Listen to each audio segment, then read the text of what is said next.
All right, number 18 from the most recent test. In the xy plane, the line x plus y equals k, k is a constant, is tangent to y equals x squared plus 3x plus 1. What is k? Find k. Okay, so y equals x squared plus 3x plus 1. That's a parabola somewhere. Tangent means, you know what, let's back up to this. Because tangent means, tangent line has a slope and a point. So the slope of this line, if we move things around a little bit, y equals negative x plus k, slope would be negative 1. So that means the slope of the equation needs to be negative 1. So that'd be over here somewhere, if we're trying to draw a picture of it. Well, slope and derivative, those go back and forth. So y prime, 2x plus 3. So I need to know where 2x plus 3 equals negative 1.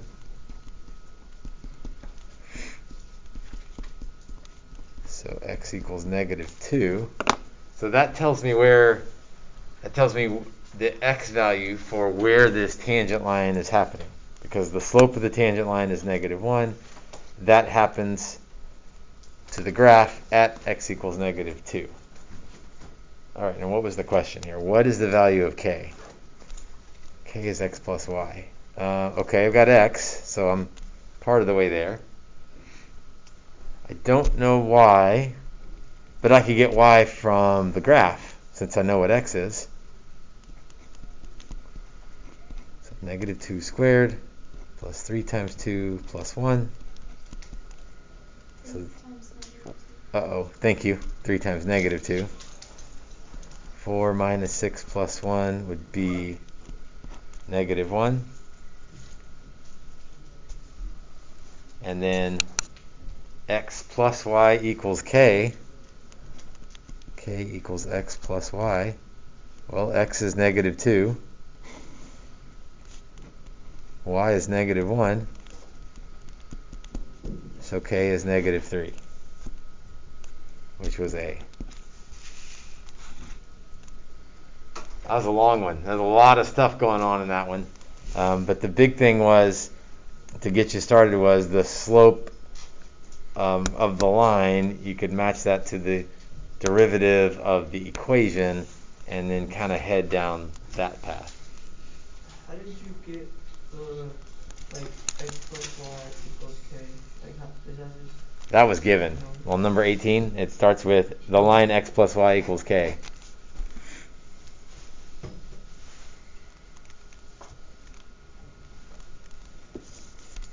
So yeah, that's definitely one of the trickier ones.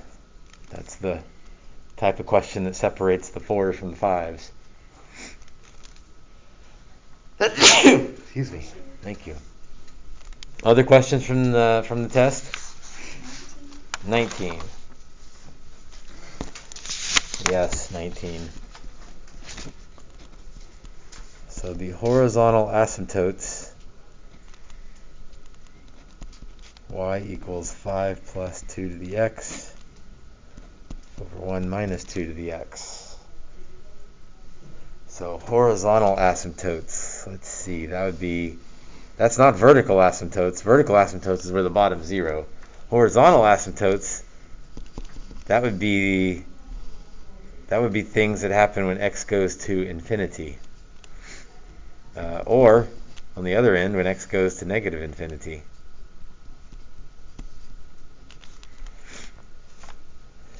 So let's see what happens. In fact, we could even make it into a calculus statement. The limit as x goes to infinity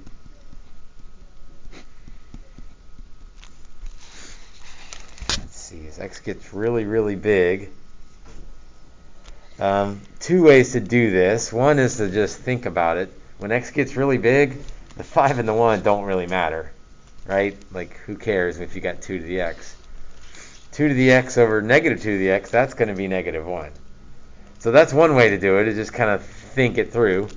The other way is to plug it in, and let's see, the top would go to infinity, the bottom would go to negative infinity.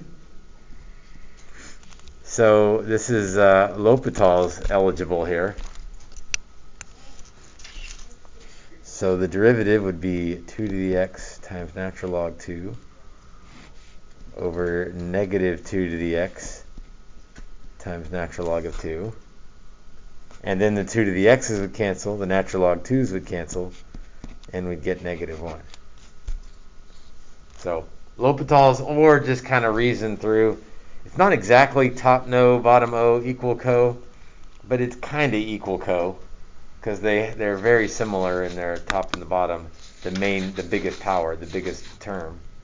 So y equals negative 1 would be one of the limits, one of the horizontal asymptotes. And then the limit as x goes to negative infinity, 5 plus 2 to the x over 1 minus 2 to the x. Well, 2 to the negative infinity, that goes to 0 over 1 minus 2 to the negative infinity also goes to 0. So that would reduce to just 5. So on one side it's negative 1, on the other side it's 5, and so that was choice E. But that was a tricky one. Another one.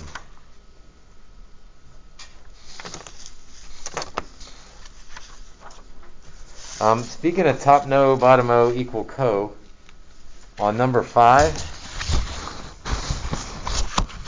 sorry Stephanie, I've got yours test up here.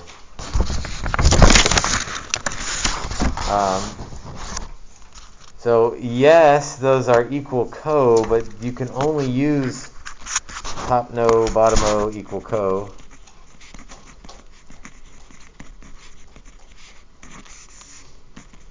if it's a limit as x goes to infinity. So yes, equal co would lead you to negative 1/2, or no, that would lead you to 5/3. But it's not an equal co problem. Okay, so the top no, bottom O equal co stuff is only for infinite limits. So for this one, you plug in 0, you get 0 over 0. So that means we're eligible for L'Hopital's rule. So that would be 20x cubed plus 16x, 12x cubed minus 32x. Well, that's still 0 over 0 if we plug in 0, so that doesn't work yet anyway.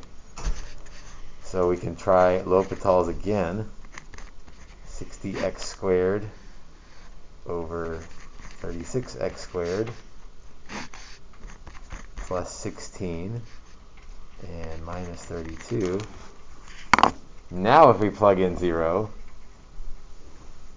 we get 16 over negative 32, which would be negative 1.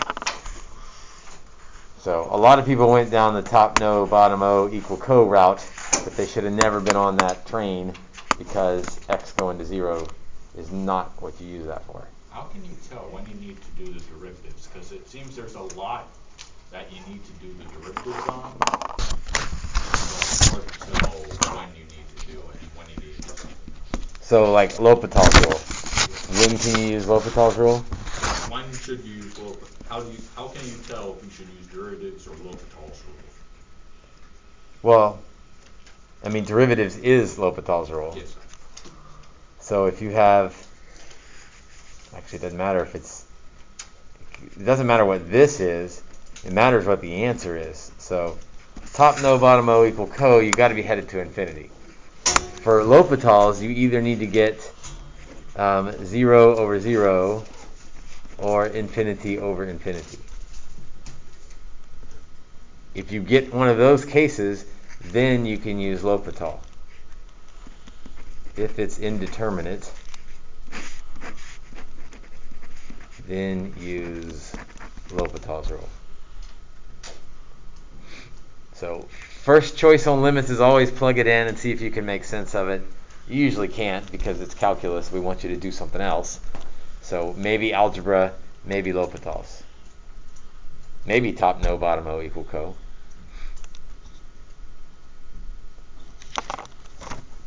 Other questions on the, I think we answered the most missed ones, which means you guys kind of figured out all the rest.